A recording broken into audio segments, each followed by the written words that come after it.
ఇంక ఇంట్లో పనులన్నీ అయిపోయాయి. హ్యాపీగా కొంచెంసేపు ఫోన్ చూసుకోవచ్చు, ఫ్రెష్ అయిపోయి స్నానం చేసేసి అలాగే పడుకోవచ్చు అని చెప్పేసి అనుకున్నాను. ఇంకా మా చిన్నోడు ఇంట్లోనే ఉన్నాడుగా, పడుకొనిస్తాడా? ఇంకా పిల్లలకి హాలిడేస్ వచ్చాయంటే ఇంక అంతే. ఇంకా అది కావాలి, ఇది కావాలి, అది కావాలి అంటారు. ఇంట్లో తొందరగా పనులు చేసుకొని కొంచెంసేపు ఫోన్ చూసుకొని పడుకుందామనే లోపు ఇంకా మా చిన్నోడికి అమ్మ నాకు తినడానికి స్వీట్గా ఏమైనా చేసి పెట్టవా అని చెప్పేసి అడిగాడు. సాయంత్రం చేస్తాను, ఇప్పుడు చేయనంట. లేదు నాకు ఇప్పుడే కావాలని చెప్పేసి వచ్చి స్టవ్ దగ్గర కుర్చీ వేసుకొని మరీ కూర్చొని స్వీట్ని అయితే రెడీ చేయించుకుంటున్నాను నా చేత. చూసారుగా ఎలా కూర్చున్నాడో.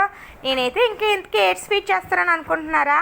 ఇంకా బొమ్మాయి రవ్వతోటి, అదేంటి ఉప్మా రవ్వతోటి అయితే స్వీట్ని రెడీ చేసుకుంటున్నాను. ఇంకా స్వీట్ని ఎలా రెడీ చేసుకుంటున్నానో అది కూడా చూపిస్తానే.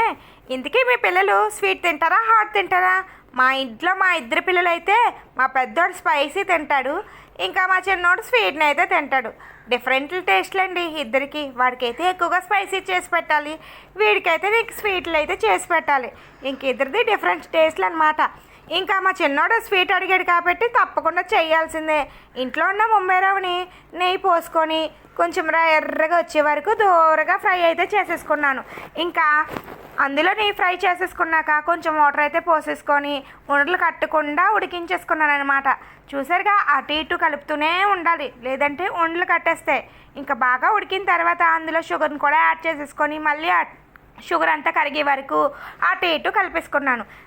అలాగే ఇంకా ఇంట్లోని ఇలాచీ పౌడర్ని అయితే ఇంట్లో స్టోర్ చేసుకుంటానమాట. ఆ ఇలాచీ పౌడర్ని కూడా యాడ్ చేసేసుకున్నాను. ఇంకా అటు ఇటు కలిపేసుకొని అది పక్కన అయితే పెట్టేసుకొని ఇంకా జీడిపప్పును అయితే ఫ్రై చేసేసుకుంటున్నాను. ఇంకా కొంచెం నెయ్యి అయితే పోసి జీడిపప్పును కూడా ఎర్రగా వచ్చే వరకు ఫ్రై చేసేసుకొని గిన్నెలో ఉన్న నెయ్యిని ప్లేట్లోకి అయితే వేసేసుకున్నాను. ప్లేట్ మొత్తం స్ప్రెడ్ అయ్యే వరకు అటు ఇటు కలిపి స్ప్రెడ్ అయిన తర్వాత ముందుగా చేసుకొని పక్కన పెట్టుకున్న రవ్వతోటి స్వీట్ని అయితే ఇలాగైతే అద్దిసుకుంటున్నాను అనమాట. ఇలా అద్దుకుంటే షేప్ బాగా ఈజీగా వస్తుంది. ఇంకా వేరొక ప్లేట్లోకి అయితే మార్చేసుకున్నాను. చూసారుగా నెయ్యి పోసుకున్నాను కదా, టేస్ట్ అయితే అదిరిపోయేలా వచ్చిందనమాట. ఇంకా పీసుల కిందనైతే నేను కట్ చేసేసుకుంటున్నాను. చూసారుగా ఎంత నీట్గా వస్తుందో. మనకి టేస్ట్ కూడా మంచిగా ఉంది, చూడడానికి కూడా చాలా అంటే చాలా బాగుంటుంది. ఇంకా నేను కట్ చేస్తుంటే మా చిన్నోడు నా ముందునే కూర్చొని అమ్మ ఈ స్వీట్ ముక్కల్లోకి నేను కొంచెం జీడిపప్పుని నేను పెడతానులే అని చెప్పేసి తీసుకొని మరి ఇంకా జీడిపప్పులన్నీ ఇంకా పెట్టేస్తున్నాడు అనమాట. చూసారుగా స్వీట్ ముక్కలు ఎంత బాగున్నాయో చూడడానికే కాదండి, తినడానికి కూడా చాలా బాగుంది. ఇంకా మా చిన్నోడు చూసారుగా టేస్ట్ ఎలాగుందంటే సూపర్ ఉందని చెప్పేసి అన్నారు. మీరు కూడా సమ్మర్ కదా, ఇంకా పిల్లలకి ట్రై చేసి పెట్టండి. అలాగే నచ్చితే కొంచెం లైక్ చేసి సబ్స్క్రైబ్ అయితే చేసి వెళ్ళండి.